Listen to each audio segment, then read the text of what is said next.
ကျမ်းစာထဲမှာမာရ2မျိုးရှိတယ်ပေါ့နော်မာရ2မျိုးရှိတယ်အဲ့ဒီအရာလေးတွေကိုကျွန်တော်အတူတကွနှုတ်ကပတ်တော်နဲ့ဆင်ခြင်ဖို့ဖြစ်ပါတယ်လို့ပထမမာရเนาะကျွန်တော်အားလုံးယဉ်နီးတဲ့အကြောင်းအရာလေးပါပဲဒါလေးကိုကျမ်းပိုက်ဖတ်ပြီးချင်ပါတယ်ထွတ်မြောက်ရာအခန်းကြီး15ဖြစ်ပါတယ်လို့ထွတ်မြောက်အခန်းကြီး15အငယ်22ကျွန်တော်နောက်ကနေတူကွာလိုက်ပြီးတော့ဝန်ခံရအောင်ထို့နောက်မောရှေသည်ဣသေလလူတို့ကိုအေဒုံပင်လယ်မှဆောင်သွား၍သူတို့သည်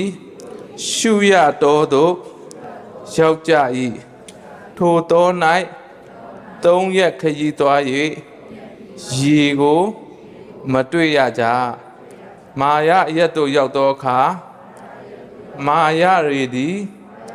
ခါသောကြောင့်မတောက်နိုင်ကြထို့ကြောင့်ထိုအရက်ကို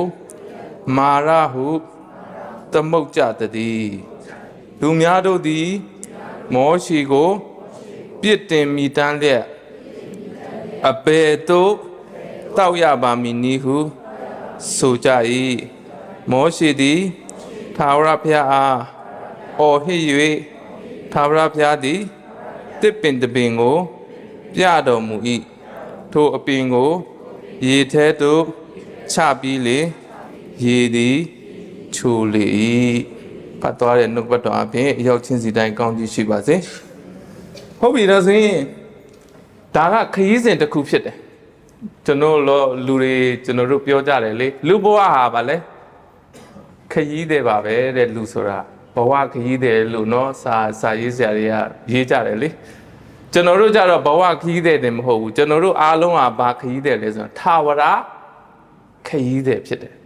ထာဝရခရီးတယ်ဒါမဲ့ကိုယ့်ဘာကိုခရီးစဉ်မဆွဲဖို့အရေးကြီးတယ်เนาะကျွန်တော်တို့ကကိုယ့်အကိုခရီးစဉ်ဆွဲပြီးတော့အဲ့ခရီးစဉ်ထဲမှာဘုရားကိုဘာဖြစ်လဲလာပြီးတော့ပါစီချင်တာလေเนาะအဲ့လိုမဟုတ်ဘဲနဲ့ကိုသွားတဲ့လမ်းခရီးတိုင်းဟာเนาะဘု து ခရီးစဉ်ဖြစ်ဖို့အရေးကြီးတာလဲဆိုတော့ကိုတော့ရဲ့ခရီးစဉ်ဖြစ်ဖို့ပဲအရေးကြီးတာဟိုဆရာယုဒတန်ကမြန်မာပြည်လာတာမဟုတ်เนาะသူ့ခရီးစဉ်ကအိန္ဒိယကိုသွားတာဒါပေမဲ့ဖះရဲ့ကိုတော့ရဲ့ခရီးစဉ်ကဘယ်ကိုလဲ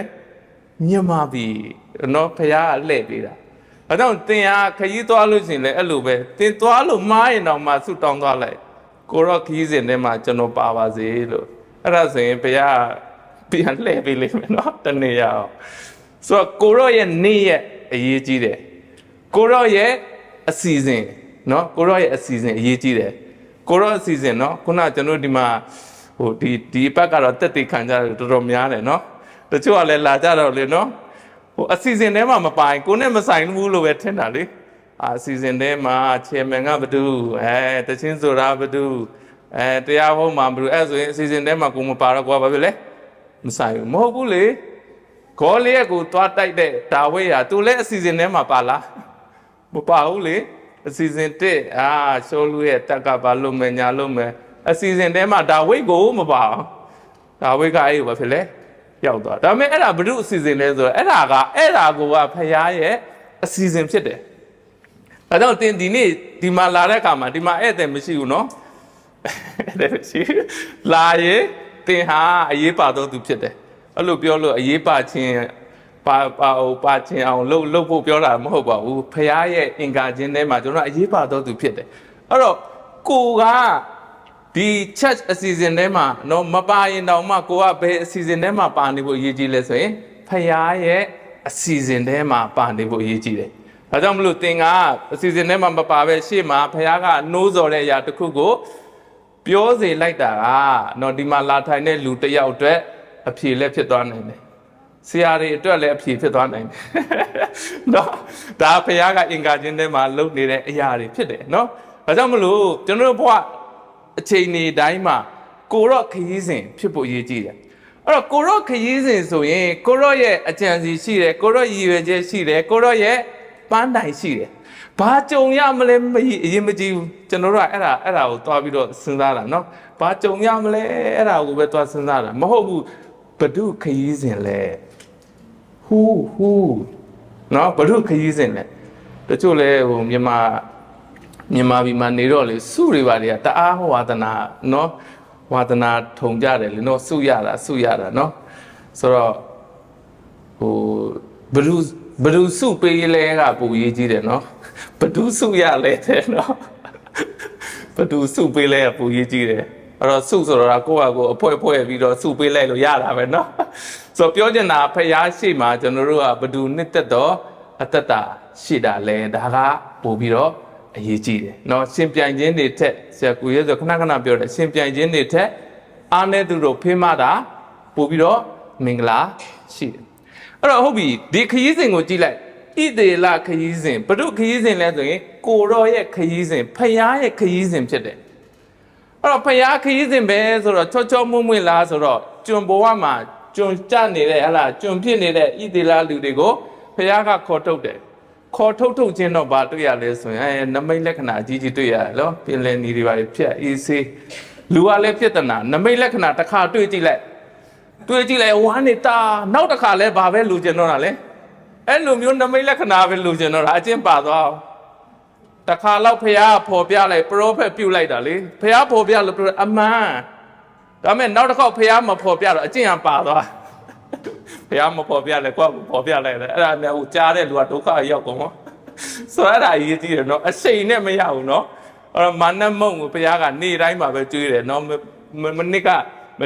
ဒီနေ့စားလို့မရဘူးဘုရားနဲ့ကျွန်တော်ရဲ့အသက်ရှင်ခြင်းခရစ်တော်ကိုနေရာပေးခြင်းအမိပြုခြင်းဟာမနေ့ကအမိပြုခြင်းနဲ့ဒီနေ့သွားလို့မရဘူးဘုရားเจ้า2 နာရီမှာအမိပြုပြီးတော့အဲ့ဒါနဲ့သွားလို့လဲမရဘူးတည်ရှိတဲ့အချိန်မှာတည်အချိန်တိုင်းကိုမလုပ်ရမှာလဲ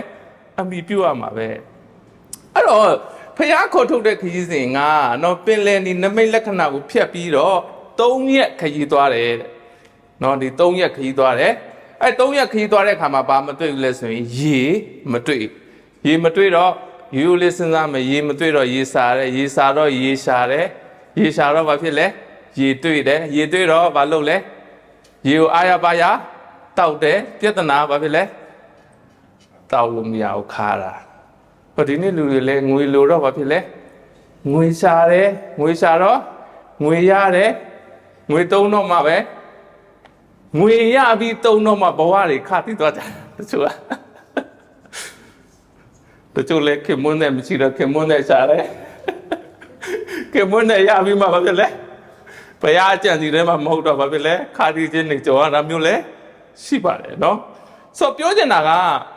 တင်အခုဘာကြုံရတယ်လဲဆိုတာထက်အခုခရီးစဉ်ဟာဘု து ခရီးစဉ်လဲဆိုတာသိဖို့အဲ့ဒါအရင်ရေးကြည့်တယ်အဲ့တော့အခုခရီးစဉ်ကဖယားရဲ့ခရီးစဉ်အဲ့တော့ဘာလဲဆိုရင်နေ့မှာမိုးတိမ်နဲ့ညမှာမီးတိုင်ဒီခရီးစဉ်ကိုဘု து ကပို့ဆောင်တာလဲဆိုရင်ဖယားကပဲပို့ဆောင်တာဒါဆိုရင်ဒီမာရဆိုတဲ့ခါတီးခြင်းကိုဘယ်ခရီးစဉ်ထဲမှာတွေ့ရတာလဲဆိုရင်ကိုရော့ရဲ့ခရီးစဉ်ထဲမှာတွေ့ရတာဖြစ်တယ်ဒါဆိုရင်ရိုးရိုးလေးစဉ်းစားလိုက်အဲ့ဒီဣတေလလူတွေလေကျွန်ဘဝတုန်းကဒီလိုမျိုးခါတဲ့ရေတောက်ဘူးလားမတောက်ဘူးကျွန်တော့ကျွန်ပဲဒါမဲ့အခါမတောက်ခဲ့ရအခုဖယားရဲ့ခရီးစဉ်ထဲမှာလဲသွားဟောဘာဖြစ်လဲလာပြီအခါတချို့ကလေအဲ့လိုခဏနော်ဖယားနဲ့သွားမှကွာအရင်တော့ဘာဖြစ်လဲစင်ပြေနေလိုက်တာဘဝချွမြင်လေးဖယားနဲ့တော်တော့မှပဲလေဟိုကလည်းကြုံဒီကလည်းကြုံအခါတွေလည်းပဲဖြစ်လေကြုံဆိုဒီမှာလည်းကြုံနေလေကိုတော့ခီးစင်ထဲမှာကိုတော့ဘာဖြစ်လဲဆိုရင်ကြုံအဲ့တော့ကျမ်းစာဒီလိုသုံးတယ်နော်အဲ့ဒီမှာတဲ့ဣသေလလူမျိုးတဲ့ဘာလဲဆိုရင်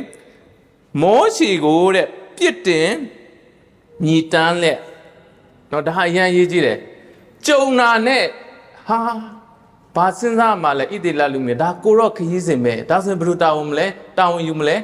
ကိုတော့တောင်းယူမှာမဟုတ်ဘူးအဲ့လိုမထွက်ဘူးချက်ချင်း complaint ထွက်တယ်နော် condemnation ပြစ်တင်စီရင်ခြင်းထွက်လာ condemn ဆရာကိုထွေးအများအားပြောတယ် condemnation နဲ့ correction နော်အဲ့နှစ်ခုက condemnation ကကျွန်တော်တို့အတွက်မလိုအပ်ဘူးဒါပေမဲ့ correction ကလိုအပ်တယ်အခုဒီမှာကြည့်လိုက်လေပြစ်တင်တယ်မောရှေကိုတခါတည်းပြစ်တင်တယ်မောရှေပြစ်တင်တယ်မောရှေကသူခေါ်လာတာမှမဟုတ်တာမောရှေကဖယားခေါ်လာတဲ့ခရီးစဉ်ကို तू က guide လုပ်ပေးတာပဲရှိတာလေ တကယ်တော့မောရှေကိုပြစ်တင်တယ်ဆိုဘုရားကိုပြစ်တင်တာနဲ့အတူတူပဲပေါ့အဲ့တော့သူတို့ကဘာစဉ်းစားလဲဆိုတော့အဲ့ဒီအရာလဲကြုံတွေ့ရောတကယ်ကတော့သူတို့က correction ဖြစ်ရမှာအတွင်းထဲမှာသူတို့ကိုသူတို့ပြုပြင်ရမှာသူတို့ကိုသူပြုပြင်ရမယ့်အရာကိုမမြင်မဲနဲ့ဘာဖြစ်လဲဆိုရင်သူတစ်ပါးကိုပြစ်တင်စီရင်ခြင်းမောရှေကိုပြစ်တင်တယ်တဲ့နော်ပြစ်တင်တယ်အဲ့တော့ပြစ်တင်တဲ့ဟာကတကယ်တော့သူတို့ဟာသူတို့ကိုယ်အတွင်းထဲမှာပြုပြင်ရမှာဒါပေမဲ့ဘာဖြစ်လဲအဲ့ဒီအရာကိုမမြင်မဲနဲ့သူတစ်ပါးကိုပြစ်တယ်ခါတည်းကျွန်တော်ပြဿနာကြုံတဲ့အခါမှာနော်ကိုရော့ခရီးစဉ်တဲပါပဲကိုရော့ခရီးစဉ်ပဲဒါပေမဲ့ကိုရော့ခရီးစဉ်မှာပဲဘာရှိနေတာလဲဆိုရင်ပြဿနာရှိနေတတ်တယ်ဒါပေမဲ့အပြစ်မတင်ပါနဲ့ကိုဘာဖြစ်လဲပြုပြင်ဖို့အရန်အရေးကြီးတယ်အဲ့တော့ဟုတ်ပြီတဲ့အဲ့ဒီရေတော့ဒီရေအကြောင်းလေးကိုပြောပြမယ်နော်ရေဒီရေဟာခါတယ်တဲ့ဟုတ်ပြီနော်ခါတယ်ဒါဆိုရင်ဣသေလလူမျိုးတွေကတစ်ခုခုကြုံလိုက်တိုင်းမှာအမြဲတမ်းဘာဖြစ်လဲဆိုရင်နောက်ပြန်လှည့်ခြင်းနဲ့သဘောတဘာဝသူတို့မှရှိနေတယ်ဘာဖြစ်လို့လဲဆိုတော့အရင်ကတည်းကသူကအရှိကိုသာရှောက်ပါလို့အနောက်ကိုမျောလိုက်ရင်နဲ့တရွတ်တိုက်ပါလာတာအဲကြောင့်တခုမတွေ့လဲတွေ့ရတဲ့ငါပြတ်မယ်ဆိုတာကြီးပဲဆိုအဲ့လိုမျိုးလေ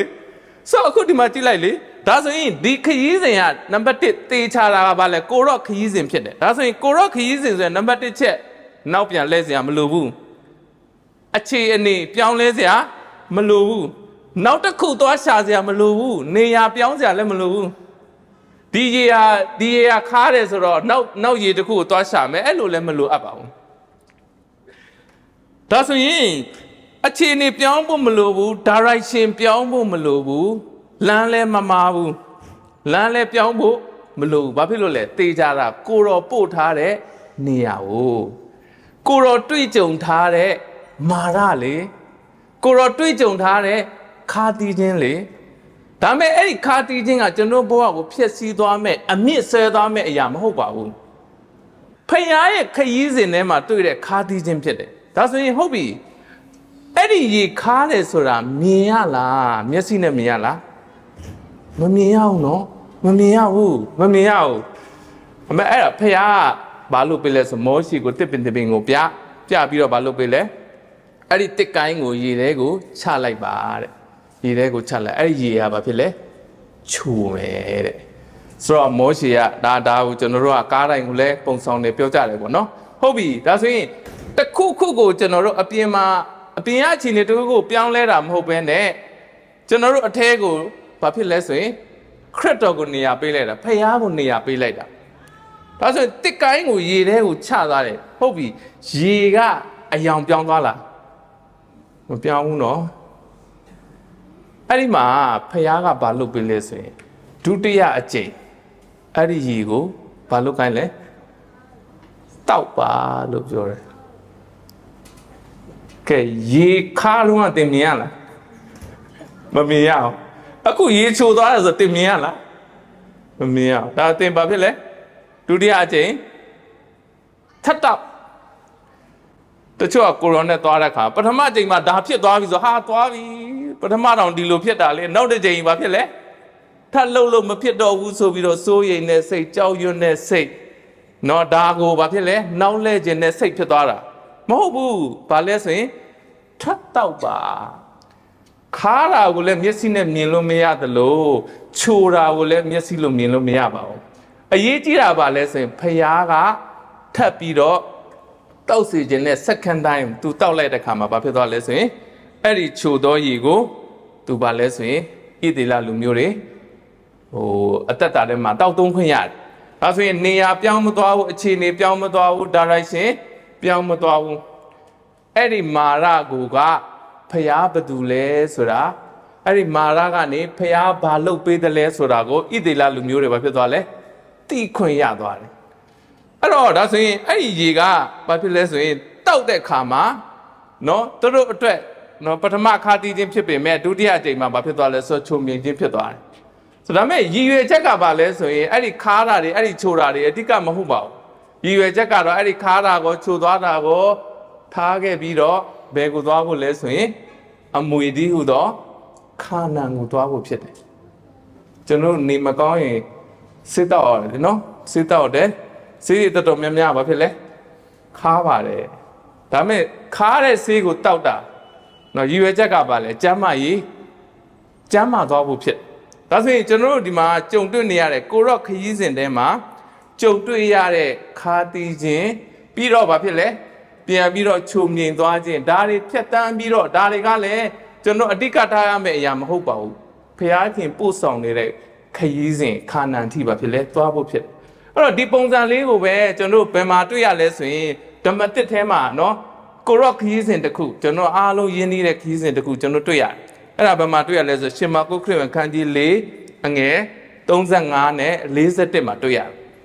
အဲ့တော့ဒီခရီးစဉ်ကကိုရောပြောတယ်ယေရှုကပြောတယ်ကမ်းတစ်ဖက်သို့ကူကြ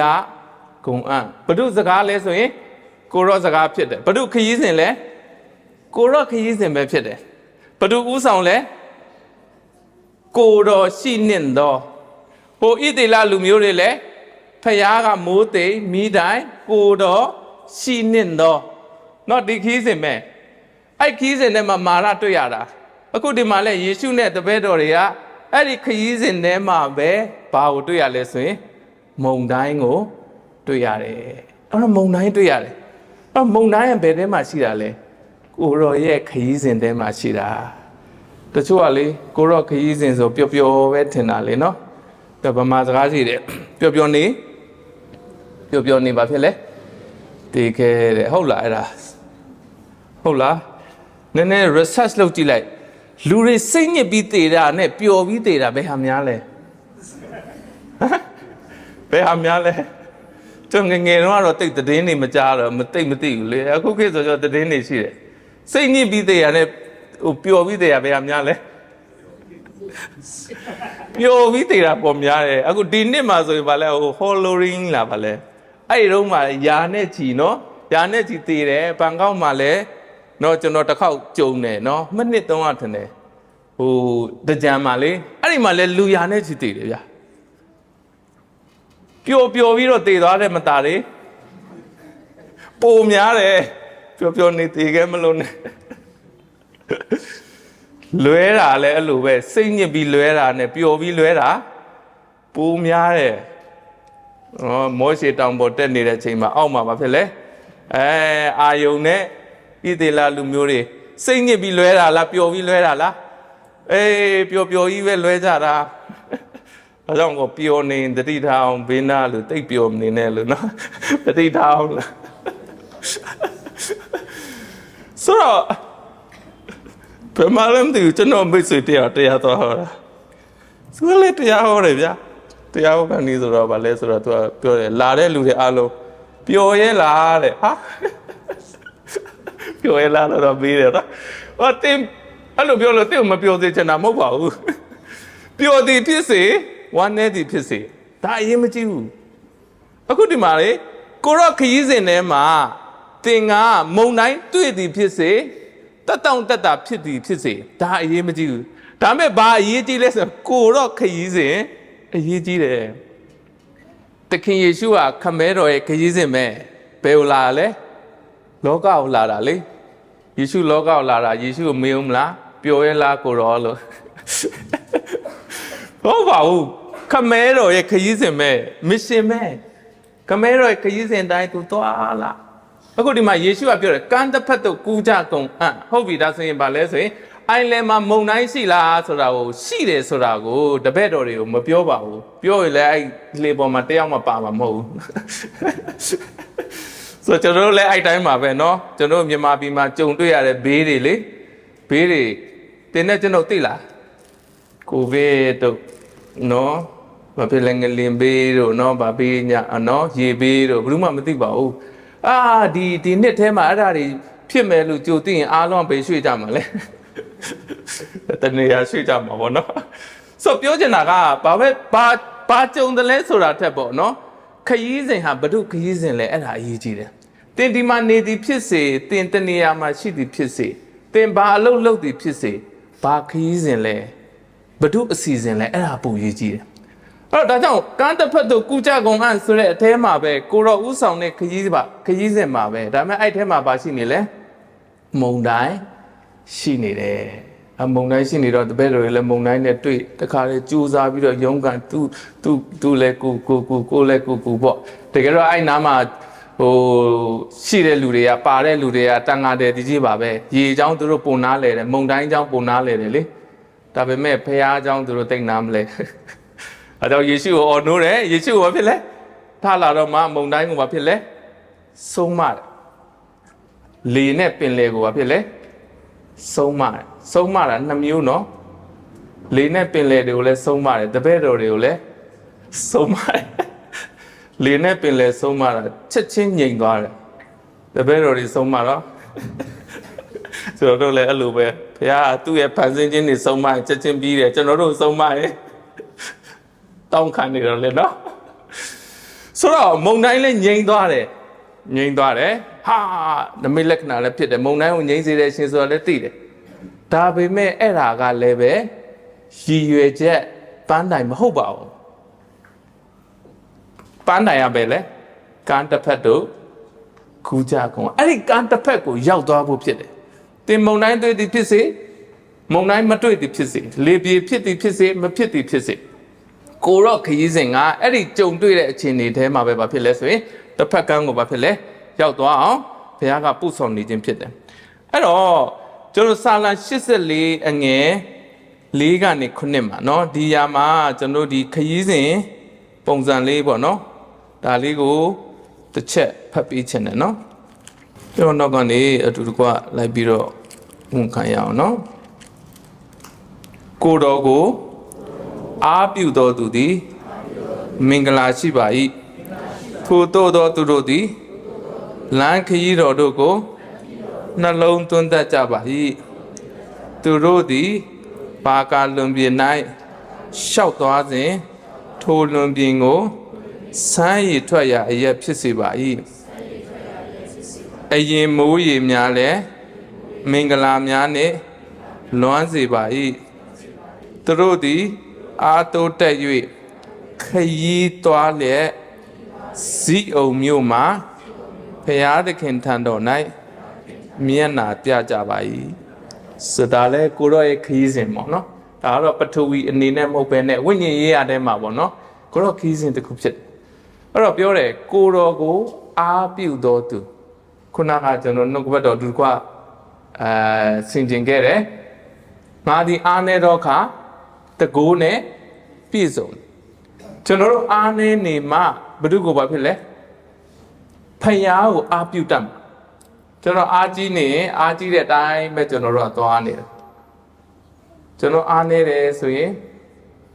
အဲ့ဒါပါလဲဆိုရင်အဖြေရပါလဲဖယားကိုအားပြုဖို့ဖြစ်နော်ဟောဖယားကိုအားပြုခြင်းတဲကနေပဲဖယားစီကကျွန်တော်စီကနေစီးစင်းလာမှာဖြစ်တယ်အခုဒီမှာတဲ့ပါလဲဆိုရင်ဒီခရီးစဉ်ကပါလဲဆိုရင်ねအိမ်တော်နော်အိမ်တော်ဖယားသခင်ရဲ့ဇိအုံကိုတွားတဲ့ခရီးစဉ်ဖြစ်တယ်နော်ဒါဝိညာဉ်ရေးရခရီးစဉ်ဖြစ်တယ်အဲ့ဒီခရီးစဉ်မှာပဲတဲ့နော်အဲ့ဒီလမ်းခရီးမှာပဲတဲ့ဘာအကြောင်းတွေ့ရလဲဆိုဘာကာလွန်ပြင်နော်ဘာကာလွန်ပြင်ဘာကာရဲ့အတိတ်ပဲရပါလဲဆိုရင်ငိုကြွေးခြင်းဖြစ်တယ်ခုနညီမငယ်တယောက်တက်တေခံငိုကြွေးရတယ်ငိုတာတော့ငိုတာပဲလေနော်ချူချင်းမရလို့ငိုတာနဲ့လူတယောက်ကကဲတင်ချင်းရလို့ဟလာဝမ်းမြောက်တဲ့ငိုတဲ့ဟာနော်အတိတ်ပဲချင်းမတူဘူးဒါဆိုရင်ကျွန်တော်တို့ကငယ်ငယ်တုန်းကတော့ငိုခဲ့တာပဲကလေးတိုင်းငိုခဲ့တာအဲ့ဒါကတဘာဝဖြစ်တယ်အဲ့တော့မငိုလို့ရှိရင်ကလေးလည်းပြဿနာရှိပါတယ်ဒါပေမဲ့ကျွန်တော်ယုံကြည်ခါစားပြောင်းလဲခါစားဟုတ်ပါတယ်ဟိုဟာမရလို့တရားမရလို့ဘုရားစီမှာဆုတောင်းပြီးတော့ဘာဖြစ်လဲငိုကြွေးခဲ့တာတွေရှိကြမှာပေါ့ဒါပေမဲ့အဲ့ဒါကထားခဲ့ရတော့မယ့်အရာဖြစ်တယ်ဒါပေမဲ့ဒီနေ့မျက်ရည်ကျွန်တော်မျက်ရည်တွေကဒီမျက်ရည်ကဘာလဲဆို precious tear နော်တကယ်တန်ဖိုးရှိတဲ့မျက်ရည်ဖြစ်တယ်ဒီမျက်ရည်ကဘယ်ဟာကိုရွေးချယ်လို့ကြတဲ့မျက်ရည်လဲဆိုရင်ကိုရော့ရဲ့ခရီးစဉ်ထဲမှာနော်ဇီးအုံဆိုတဲ့ခရီးစဉ်ကိုရွေးချယ်လို့ဘာဖြစ်လဲကြတဲ့မျက်ရည်ဖြစ်တယ်ရိုးရိုးလေးပဲကျွန်တော်ပြပြမယ်ကျွန်တော်ခါနာတော့ဆရာဝန်တယောက်ကပြောတယ်ကျွန်တော်တယောက်ပြောတယ်လမ်းလျှောက်ပါတဲ့လမ်းလျှောက်တယ်ဆိုတာ option မဟုတ်ဘူးတဲ့လူဖြစ်ရင်ဘာလုပ်ရမလဲလမ်းလျှောက်ရမယ်လူဖြစ်ငှက်ဖြစ်ရင် ပြန်ရမယ်အဲ့တဘောမျိုးလူဖြစ်လမ်းဆောင်ဟုတ်ပြီအဲ့ဒီအတိုင်းပဲတင်လူဖြစ်တယ်မလားလူဖြစ်ရင်မြေကြလူလေလူဖြစ်မြေကြဟာမြေမကြဟုတ်ပါတော့မလို့နဲ့လူလေလူဆိုရင်လူရဲ့တဘာဝမြေကိုကြဒါမဲ့မဟုတ်တင်ပါအတွက်မြေကြလဲအဲ့ဒါပဲအရေးကြီးတာမြေကြတာငိုတာက negative မဟုတ်ပါဘူးငိုတာ negative မဟုတ်ဘူးတော့ဒီမှာကားတဲ့ဖယားကိုရွေးယူရင်းနဲ့သွားတဲ့လမ်းခရီးမှာဘာဖြစ်လဲဆိုရင်ဘာက6ကတ်တယ်ငိုကြွေးခြင်းဖြတ်တန်းရဒါပေမဲ့ကျမ်းစာကဘာပြောလဲဆိုရင်တဲ့ထိုလွန်ပြင်ကိုပဲတဲ့ဘာဖြစ်လဲစမ်းရည်ထွက်ရအရက်သူကနေရာမပြောင်းခိုင်းဘူးနော်ခုနရဲ့ပုံစံနဲ့အတူတူပဲနေရာမပြောင်းခိုင်းဘူးအဲ့ဒီနေရာမှာပဲဘာထွက်လဲစမ်းရည်ထွက်တယ်ဒါဆိုရင်ကျွန်တော်တို့ကြုံတွေ့ရတဲ့မာရအဲ့ဒီအခြေအနေထဲမှာပဲကျွန်တော်ကြုံတွေ့ရတဲ့ငိုကြွေးခြင်းအဲ့ဒီအထဲထဲမှာပဲတခင်ရဲ့စမ်းရည်စီးစင်းစရာအကြောင်းရှိတယ်လို့အဲ့ဒီအထဲထဲကနေပဲသူ့တပားကိုလည်းဘာဖြစ်လဲပြန်လဲပြီးတော့စီးစင်းစရာအကြောင်းသူ့တပားအတွက်မင်္ဂလာဖြစ်စရာအကြောင်းရှိတယ်အာဗြဟံလက်ထက်မှာလည်းဒီတိုင်းပဲအစာခေါင်းပါတယ်အစာခေါင်းပါတော့အာဗြဟံအေဂတုကိုပထမလေသွားတယ်လေသွားတော့အမှတခါလေအေဂတုစီကနေပြီးတော့လက်ဆောင်ပစ္စည်းတွေပါရလာတယ်အဲ့မှာလောတာနဲ့သူတို့နှစ်ယောက်ပဲဖြစ်လဲပစ္စည်းဥစ္စာများပြားလို့စကားတွေများပြီးတော့ပြန်ကွဲသွားတယ်နော်အဲ့တော့ဣဇက်လက်ထက်မှာလည်းပဲဘာဖြစ်လဲအစာခေါင်းပါပြန်တယ်အစာခေါင်းပါတော့ဣဇက်လည်းပဲသူ့ရဲ့အဖေလုတ်ခဲ့တဲ့အမားအတိုင်းပဲဘာဖြစ်လဲအေဂတုပြည်ကိုသွားခြင်းတယ်ဖယားပြောတယ်မသွားနဲ့ဣဇက်ကအဲ့ဒီပြည်မှာကပောက်ကျန်ခိုင်း26မှာရှိထိုပြည်နိုင်တဲ့ထိုပြည်ဆိုတာတကယ်တော့ဟိုပါပဲနော်ခါနန်ပြည်ပဲဒါပေမဲ့အဲ့ဒီအချိန်မှာဖိလိတိတဲ့အုပ်စိုးနေတဲ့အချိန်အဲ့ထိုပြည်မှာပဲတဲ့ဘာဖြစ်လဲဆိုရင်မျိုးစေ့ကိုစိုက်တယ်တဲ့မျိုးစေ့ကိုစိုက်တော့အစဘယ်လောက်ရလဲဆိုရင်100အစ100မျိုးစေ့နော်ကျန်ဓမ္မတစ်ကျမ်းထဲမှာယေရှုပြောတာရှိတယ်နော်တရားစကားကိုကောင်းသောမြေ၌ကြရင်အစဘယ်လောက်ကောင်းမလဲ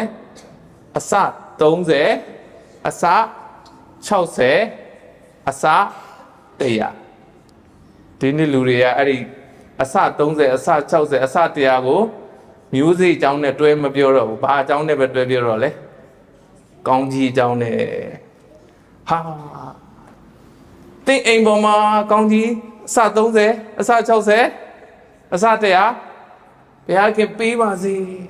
မဲဟိုလေဆူတောင်းကောင်းတယ်နော်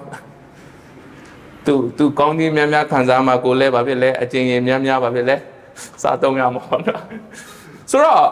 အဲ့ဒီအစဆိုတာဘာလဲဆိုရင်ねမျိုးစေ့ရဲ့နော်အသက်ရဲ့အားကိုပြောတာအသက်ရဲ့တိုးပွားခြင်းကိုပြောတာဒါဆိုရင်တင်နှုတ်ကပတ်တော်ကိုနှုတ်ကပတ်တော်မျိုးစေ့ကိုတင့်အတွင်းထဲမှာတကယ်ပဲဝန်ခံစိုက်ပျိုးတယ်အဲ့ဒီစိုက်ပျိုးတဲ့နေရာတင့်ရဲ့နှလုံးသားမြေဟာတကယ်ကောင်းတယ်ဆိုရင်ဘယ်လောက်ထိတိုးပွားလာစရာအကြောင်းရှိလဲအစာ100အထိတိုးပွားလာစရာအကြောင်းရှိတယ်ပြဿနာကဘာကြောင့်မတိုးပွားလဲဆိုကျွန်တော်တို့ကအစိုက်မခံဘူးစိုက်တော့လေဒီမြေကြီးကဘာဖြစ်လဲကြောက်ခဲတွေများနေတယ်ဒီမြေကြီးကအချိုးဖက်မခံဒီမြေကြီးကထွန်ရက်မခံဒါကြောင့်လို့မျိုးစေ့ကအစ100မပွားဘူးပေါ့နော်ဆိုတော့ဒါကိုကျွန်တော်အသက်တာထဲမှာဒါဆင်ခြင်ဖို့ဖြစ်တယ်ဒါဆိုရင်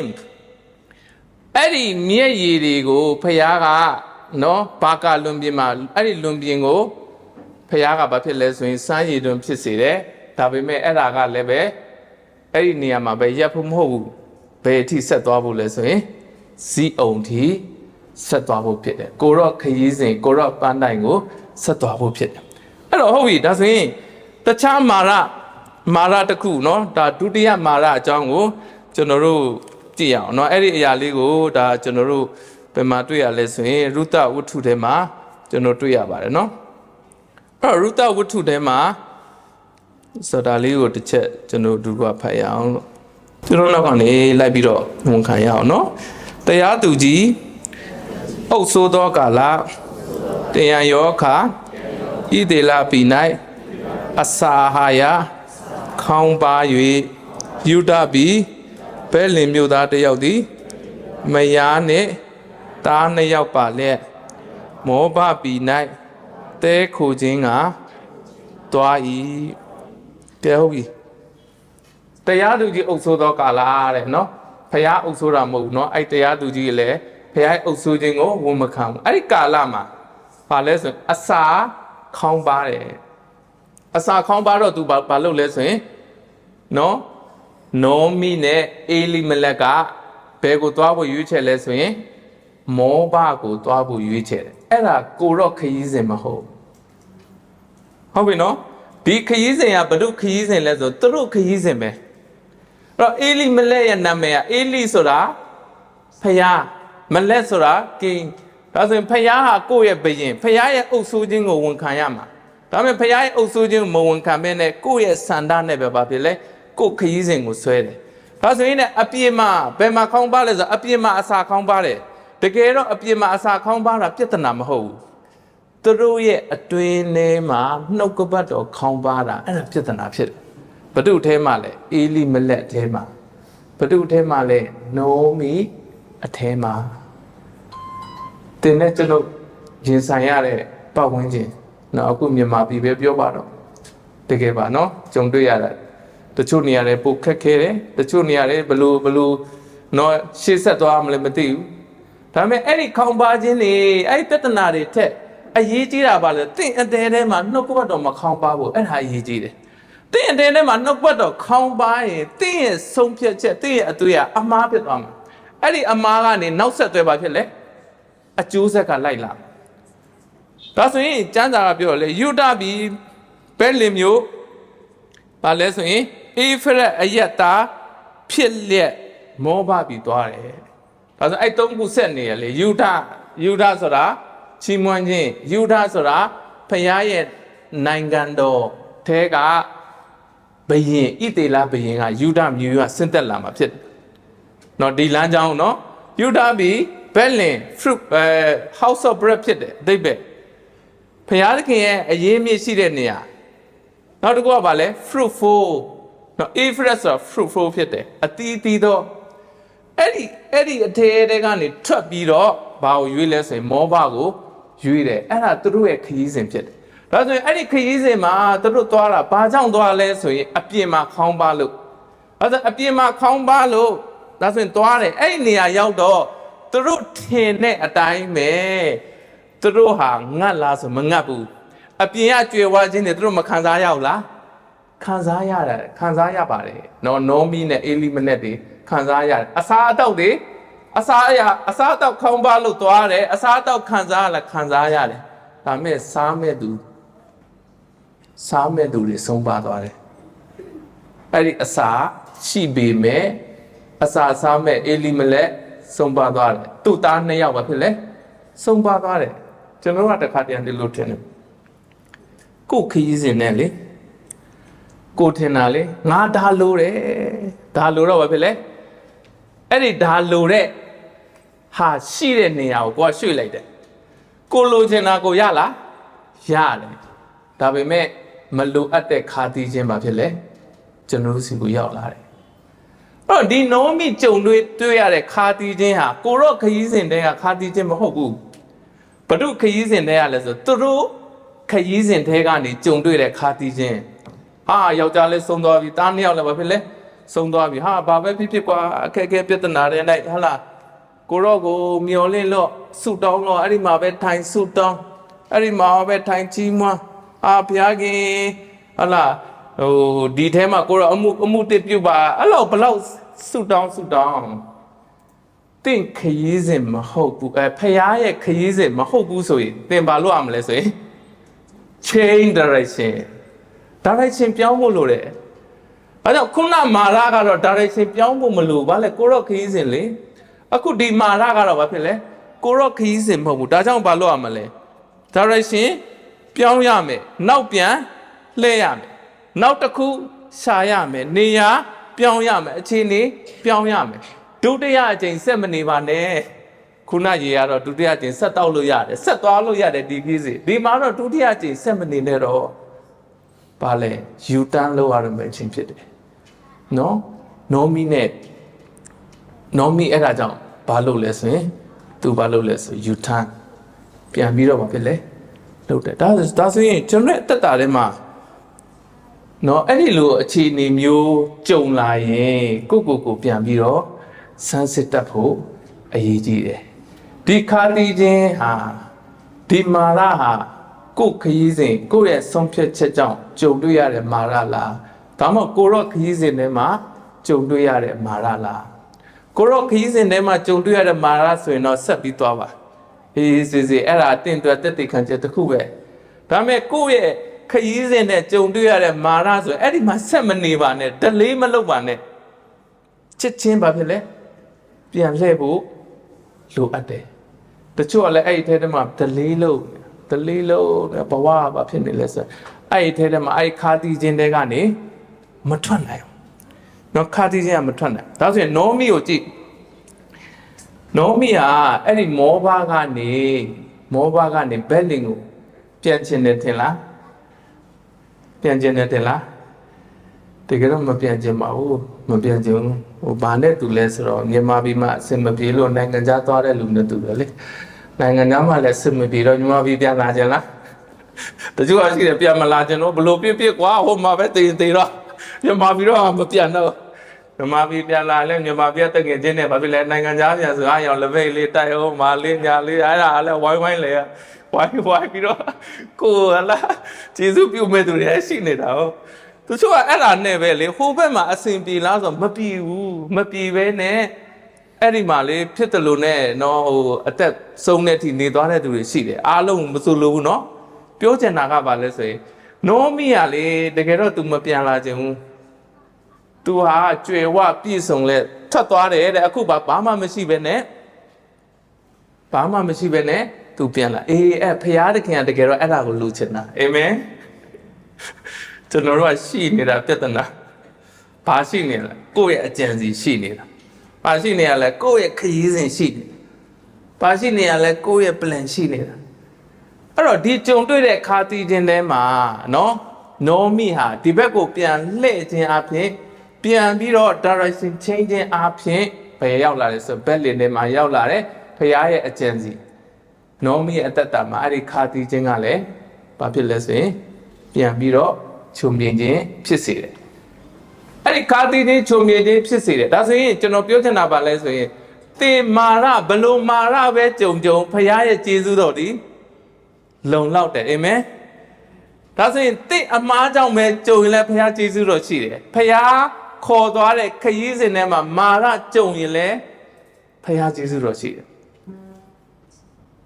အဲ့ဒီအနှစ်ခုတော့နဲ့ဖခင်ကလွတ်မြောက်လုပ်ပေးနိုင်တယ်ဒါဆိုရင်ဒါမဲ့တင်းရဲ့ဒီမာရကြုံတဲ့အပေါ်မှာတင်းရဲ့တုံ့ပြန်ချက်ကိုရခရီးစဉ်ထဲမှာကြုံတဲ့မာရဆိုရင်တင်းရဲ့တုံ့ပြန်ချက်ကတစ်မျိုးဖြစ်လိမ့်မယ်ဒါမဲ့ကိုယ့်ရဲ့ခရီးစဉ်ထဲမှာကြုံတဲ့တုံ့ပြန်ချက်ဆိုရင်ကိုလောက်ရမယ့်အရာတွေကိုဆုံးဖြတ်ချက်ချရမယ့်အရာတွေကိုပြောင်းလဲရမယ့်အရာတွေအများကြီးရှိတယ်အဲ့တော့ကိုယ့်ရဲ့အတ္တတာကိုကျွန်တော်ကြုံတွေ့နေမာရတဲ့မှာဒါလေးကိုနှုတ်ပတ်တော်နဲ့ကျွန်တော်ပြန်ဆင်ခြင်ရအောင်အဲ့တော့နောမီဟလာဒီဘက်လင်ကိုပြန်ရောက်လာတယ်ဒါလည်းပဲအဓိကအရာတော့မဟုတ်ပါဘူးအဓိကအရာတော့ဘာလဲဆိုရင်သူနဲ့အတူဘဒုပါလာလဲရုတပါလာတယ်ဖခင်ရဲ့နိုင်ငံတော်ရဲ့မျိုးဆက်အဲ့ဒီထဲထဲမှာဘာဖြစ်လာလဲတီလာတယ်ပြောချင်တာကဖခင်ရဲ့နိုင်ငံတော်တည်တဲ့လမ်းကြောင်းခုနပြောတဲ့ရုတကနေဘောဇနဲ့ညာဘောဇနဲ့အော်ဖက်ယေရှဲရဲ့သားဒါဝိရဲ့သားတော်ယေရှုခရစ်တော်ဖခင်ရဲ့နိုင်ငံတော်လမ်းကြောင်းထဲမှာနောမီရဲ့မှန်ကန်သောဆုံးဖြတ်ချက်သူ့ရဲ့ခါတီးခြင်းပျောက်သွားတာအရောင်အဓိကမဟုတ်တော့ဒါပေမဲ့အဲ့ဒီထက်ပိုတဲ့အရာပါလဲဆိုရင်ဘုရားရဲ့နိုင်ငံတော်လမ်းကြောင်းထဲမှာသူလည်းဘာဖြစ်လဲပါဝင်ခွင့်ရလာတာဒါကြောင့်ဒီနေ့တင်တဲ့ကျွန်ုပ်အဆုံးသက်ပြောချင်ပါတယ်ဘယ်လိုမာရပဲကြုံကိုပြန်ပြီးတော့ဆန်းစစ်စေခြင်းတယ်ကိုရောခရီးစဉ်ထဲမှာကြုံတာလားဒါမှမဟုတ်ကိုယ့်ရဲ့ရွေးချယ်မှုထဲမှာတို့ကြုံတာလားဒါကိုပြန်ဆန်းစစ်စေခြင်းနဲ့အဲ့ဒါဆန်းစစ်ပြီးတော့ကိုတုံးပြန်စရာကိုဆုံးဖြတ်ချက်ချစရာကိုပြောင်းလဲကြရှိရင်ပြောင်းလဲဖို့ဖြစ်တယ်အားလုံးပေါ်မှာနှုတ်ကပတ်တော်အပြင်ရခင်ကောင်းကြီးပေးပါစေကျွန်တော်အားလုံးကျွန်တော်မတ်တတ်